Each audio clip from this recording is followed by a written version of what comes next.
The 2025 NFL Draft is in the books. Some teams cashed in well, and some teams left you scratching your head. So I'm giving you my top 5 list of winners and losers in the NFL Draft for 2025. Let's get into it.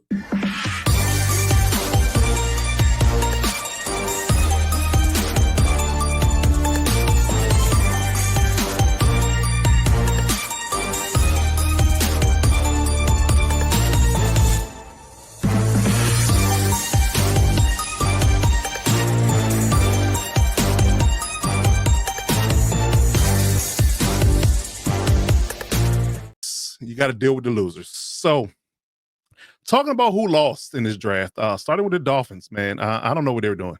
It's not what to talk about. This loser list is going to go pretty quick. I mean, to be honest, I only like the Kenneth Grant and then maybe the Jonah Salivinala pick in second round. Outside of that, I don't know what they're doing. I don't know. Jason Marshall, Jordan Phillips, Dante Trader, maybe Quinn Ewers in the 7th round, Zeke Biggers. I don't see any starters outside the 2nd round.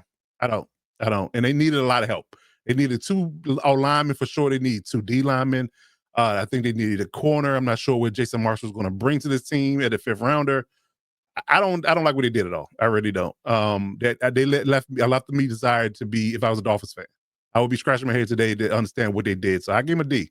I think they only had 2 out of 8. That's a very low percentage out of draft, and I have 8 picks. So I'm not sure what they're going to do in 2025, but they got a lot of work to do. Let's just say it that way, and assuming Tua is healthy. All right, next up is the Jacksonville Jaguars, which is a head scratcher because they were picking at the top of the rounds. And I don't like who they picked outside of maybe 3 guys. I think I'm being generous.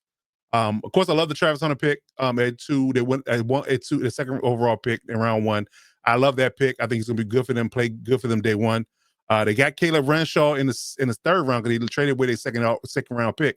I do like him. I think he's a Swiss Army knife. I think he can play in the slot as well as deep safety. I think he's a really good player. And the 3rd guy I like is Bishul Tootin, the running back from VTech.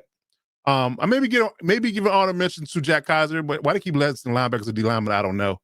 But they definitely got Jack Kaiser as a good run stopping linebacker, but they didn't lead linebacker. That's why I really count him as being good. I think they have 2 to 3 good linebackers in house already. So where's Jack Kaiser going to break the lineup? I don't see it. So that kind of was a head scratching pick for me, and everybody else they pick, I don't like. These guys are really no name guys that, unless they fit a type of scheme that you want to accomplish in 2025, I'm not sure what they're doing over there, honestly. But outside of 2, maybe 3 picks, I think the Jaguars are really, really scratching my head about what they're doing on that side of the ball. Man, I really don't. I don't know what they're doing in Jacksonville. I can't tell you. I gave them C- in that grade. I don't like it. I don't like it at all. But we'll see how things go. Maybe things will turn out differently, but that back half of that draft is really bad. Next up is the Colts. Outside of their first 2 picks, and I'm being generous with the DJ Giddens pick at 5, I don't really like what they did either. The Tyler Warren pick is a smash. Everybody knew they were taking a tight end. They needed one. Taking maybe the best tight end in this draft class at 1. I love that pick.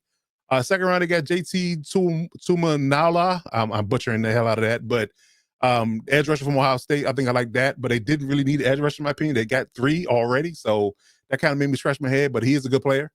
And then again, the DJ Giddens pick at 5. I like that pick. He's a really good running back. But again, you got Jonathan Taylor. So how much burn is DJ Giddens really going to get? Will be like more mop-up duty.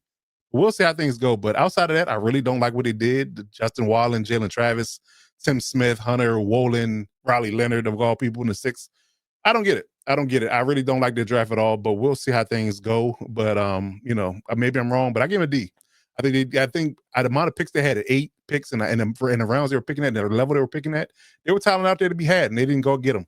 I don't know what they see in these guys versus others, but hopefully I'm wrong. But they get paid the big bucks. I don't. But for my money, for what I see on tape, I really don't like what they did in this draft outside of 2 picks, maybe 3. So we'll see how things go. But we'll wish the Colts all the best. All right, next up is the Broncos. The Broncos, again, another head scratcher. Again, I caveat this by saying that Sean Payton's a scheme fit guy. Like he drafts guys that kind of fit his scheme, but even these guys still don't make a lot of sense. I mean, I'm giving it a Jedi Barron pick for sure. I like that pick. I'm going to give him the RJ Harvey pick as well. But I mean, again, outside of him having an Alvin Kamara type back, he don't really, do well with running backs that are more, powered and finesse. So we'll see how that goes. The Pat Brown pick was pretty solid, but again, him opposite Cortland Sutton, maybe with Marvin Mims and those guys in the slot, it may work out. But those are three I liked. The rest I didn't. He drafted a punter in the 6th round, a tight end in the 7th, Hugh Robinson in the 4th, edge rusher, Savion Jones, another edge rusher in the 3rd. Head scratchers, big time head scratchers. But maybe they fit in this scheme. Maybe they do, maybe they don't. But I just don't like what they did in this draft. Like, I'm gonna give him a generous 3 out of 7. I should give him a 2, but I'm gonna give him a generous 3 out of 7, and the C minus is a grade because, hey man, I don't know what they're doing over there, but that secondary does look nasty with Patrick Surtain, Jedi Barron, and Riley Moss. I will give him credit for that. So it's gonna be difficult to pass on him. Outside of that, I don't know. All right, and to round it out, the Steelers still don't have a quarterback of noteworthiness. I'm not giving the Will Howard pick any grace at all. I don't like it. He's very inaccurate. I don't like it at all. You can't sit here and tell me that you're going to roll Will Howard out as your week 1 starter. So I'm going to like to say and like to believe that Aaron Rodgers told them unequivocally that he's coming.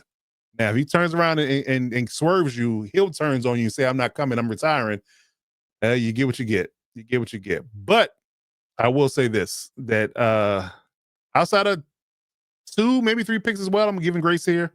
The Derek Harmon pick I liked as D tackle. I mean, he's going to be an eventual Cam Hayward replacement.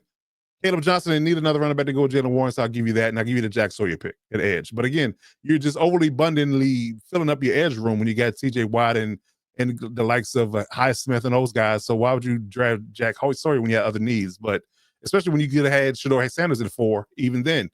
But you didn't. So so again, I'm hoping and saying that your boy Aaron Rodgers said he's coming, but I don't know. I don't know. But we'll see how things go. We'll see how things go. But nonetheless, the last 4 picks I can't stand. I don't like them at all. Didn't make a lot of sense. Yaya Black, Will Howard, Carson Bruner, and Dante Kent. Don't like it. Don't like it at all. But again, could just be depth pieces, skill, special teams guys that kind of fill out the roster, and they really wasn't looking for a whole lot to fill the roster throughout this entirety of 2025. But we'll see. But there it is, man. I gave him a D plus. Again, until they get a quarterback, I really can't give him grace. But we'll see how things go. Maybe the Aaron Rodgers news comes out soon. But nonetheless, that's my list. So let me know in the comments how you feel about this, and who you graded higher, who you graded lower, who you like, who you don't like, who I might be whiffing on, who might be a good player. And let me know. Drop a comment and drop a like. Let everybody know that the algorithm is moving. We get a lot of opinions on these particular takes, and we'll see how things go. But those are my grades for the week. And as always, this is how you can find us on socials.